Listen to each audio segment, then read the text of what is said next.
Hi friends, welcome to trivenispoint. నా videos మీకు నచ్చినట్లయితే ప్లీజ్ లైక్ చేయండి, షేర్ చేయండి, మర్చిపోకుండా సబ్స్క్రైబ్ చేయండి. పక్కనే ఉన్న బెల్ ఐకాన్ని ప్రెస్ చేయండి. నా వీడియోస్ మీకు రెగ్యులర్ నోటిఫికేషన్స్ అందుతాయి. ఈరోజు మనం చూడబోయే రెసిపీ సోయా కట్లెట్. దీనికి ముందుగా సోయాని ఒక గిన్నెలో తీసుకోవాలి. దీనిలో కొంచెం వేడి నీళ్లు పోసి నానబెట్టుకోవాలి. ఇది ఒక 10 నిమిషాల పాటు నానబెట్టుకోవాలి.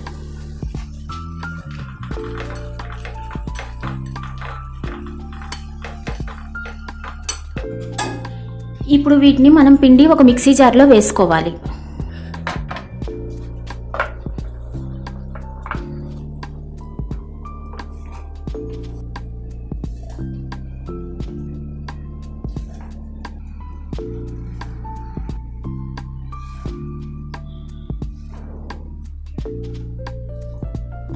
ఇప్పుడు వీటిని మనం మిక్సీ వేసుకొని కొంచెం బరకబరకగా గ్రైండ్ చేసుకోవాలి.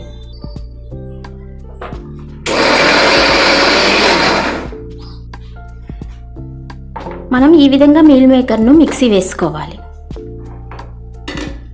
ఇప్పుడు మనం దీన్ని ఒక పక్కకు పెట్టుకొని బౌల్ తీసుకోవాలి. బౌల్లో ఈ మిక్సీ వేసుకున్న దీన్ని మీల్ మేకర్ను వేసుకోవాలి.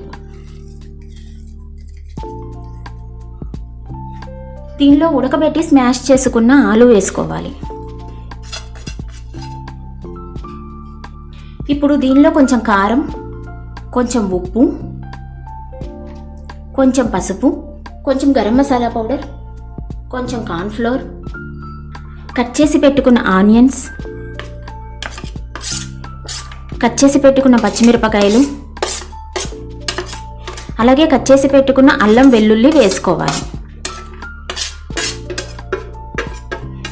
దీనిలో కొంచెం సోంఫ్ వేసుకోవాలి. ఇప్పుడు వీటన్నింటినీ మనం కలుపుకోవాలి.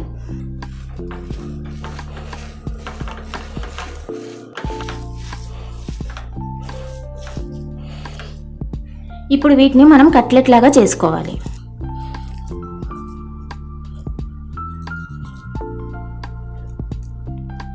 ఈ విధంగా మనం అన్నింటినీ చేసుకోవాలి. ఇప్పుడు దీన్ని తీసి ఒక పక్కకు పెట్టుకొని ఒక కడాయిలో ఆయిల్ పోసుకొని ఆయిల్ హీట్ చేసుకోవాలి.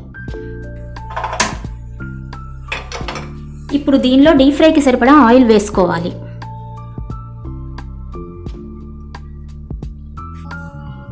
ఇప్పుడు మనం ఈ విధంగా కట్లెట్లను తయారు చేసుకోవాలి. మనకు కావాల్సిన షేప్లో తయారు చేసుకోవచ్చు. ఇప్పుడు మనం తయారు చేసి పెట్టుకున్న కట్లెట్లను ఈ బ్రెడ్ క్రమ్స్లో ముంచి డీప్ ఫ్రై చేసుకోవాలి.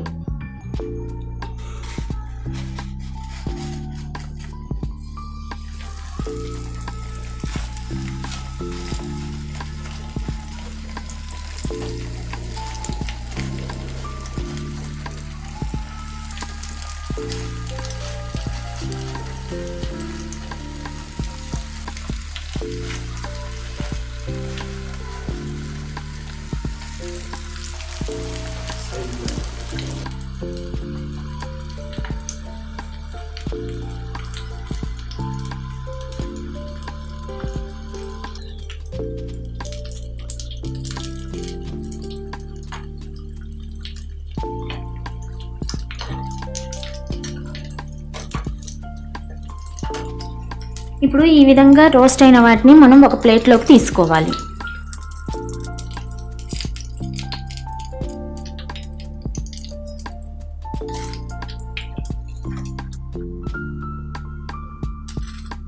ఇదే విధంగా మిగతా వాటిని కూడా రోస్ట్ చేసుకోవాలి.